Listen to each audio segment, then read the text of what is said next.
This is our walking horse filly. Ed's red pepper. Eric is, this is probably his 4th day of groundwork with her. And so he's just climbing on here a little bit. He was on her and off her like that a couple times before I picked up the camera.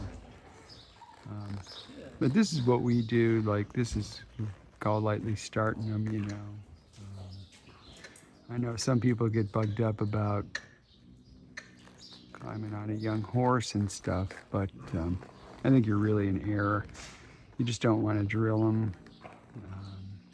If they're good-minded, you know, this kind of stuff right here is fine. We don't work them hard or anything. If you notice, like that snaffle bit, that's just hanging in the mouth. Okay, he's not pulling on. He's pulling on the rope halter. So he's teaching her how to flex here. And he did this all on the ground. And so now he's trying to just show her, like, he's touching her butt a little bit to get her to disengage her hind end, see? And then he released. So, and this is the kind of stuff we'll do with them. And just schooling them, so it's some physical stuff, but a lot of mental, just like learning how to handle a rider and things being asked of you, and you know, stuff like that. And then what we'll do is we'll do this kind of stuff for 60 or 90 days. We'll do a little bit of riding, short rides in the round pen, around in that side yard out there, and a little bit on the trail. And then we'll put them back out and just let them be a horse for a while again and grow up, because horses just don't forget what they learn. And so the most important thing is to let it be a good experience where that's the most important thing. That's not a traumatic experience or a bad experience, because they won't forget. And so this is where people get it wrong. People think like you got to ride, you're gonna ride the fur off them to get them trained when you're starting them. It's just not true. We haven't found it to be true at all. You want to do it to where they got it. And some of it's coordination. They got to learn how to carry you and stuff. Like, see here, he's just walking out real nice. This horse can handle this, no problem. And but drilling them is what you don't want to do. Like where people are competing for futurities and stuff like that. That's where the horses get injured, and that's why you see the injuries and stuff. And that's where you get people saying you shouldn't start a horse till they're 4 and all that kind of stuff, which is nonsense. You got a good chance of getting yourself hurt that way, and the horse hurt too. Anyhow, so this is what we do. This is Ed's red pepper, and she's a long 2-year-old, so this is so she's just learning like what it feels like to carry someone, and when something's asked of her to, you know, comply with it. Like, see how he's just patting his leg? He's just trying to get her to move. See?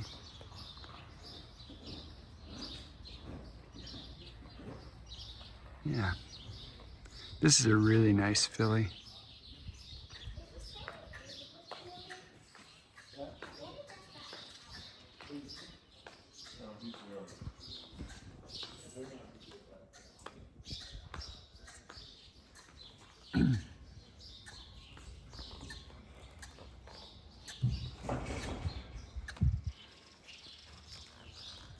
And see, he'll just like let her pack that bit like that for quite a while, and just teach her everything with the rope halter, you know, how to give and all that kind of stuff.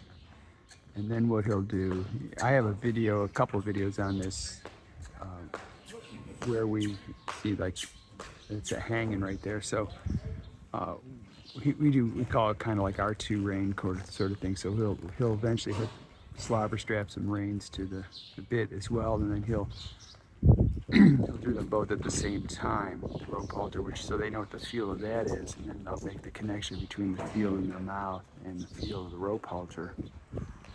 And the idea is to not have to pull on them hard or something like that. Every once in a while you have to, but to protect their mouth. The whole thing about a bit really is so that you can be more subtle and your movements can be just more subtle and not so big. And but people get it wrong. People think like my horse isn't listening, so they put a harsher bit and all that kind of stuff. It's really not the way our philosophy is.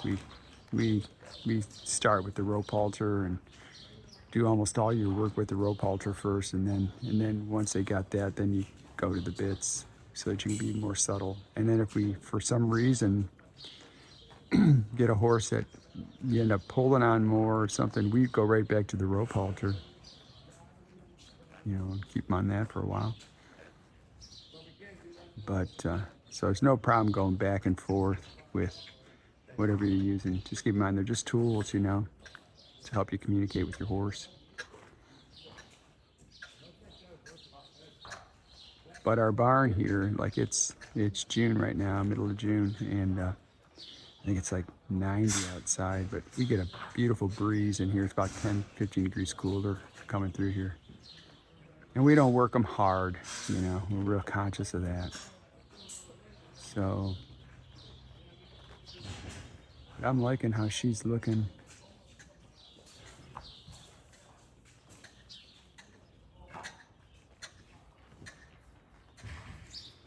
See how he's just clucking. He's telling her like his cluck is that, hey, I'm asking something. See, the minute she did, he let go. So then he picks up.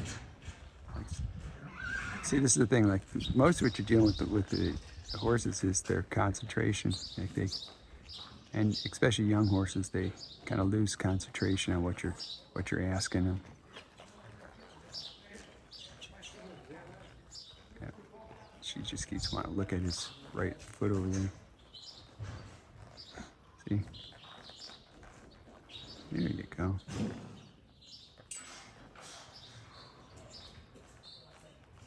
This is a pretty horse. I love this color. Pretty chestnut.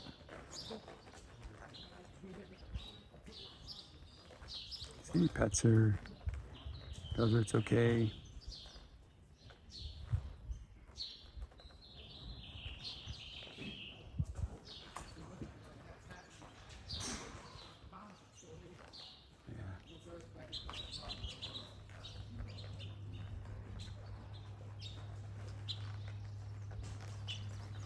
So this is what I mean by lightly starting them.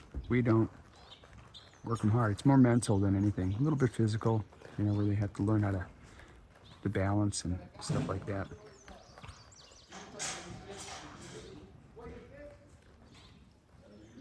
So that's red pepper.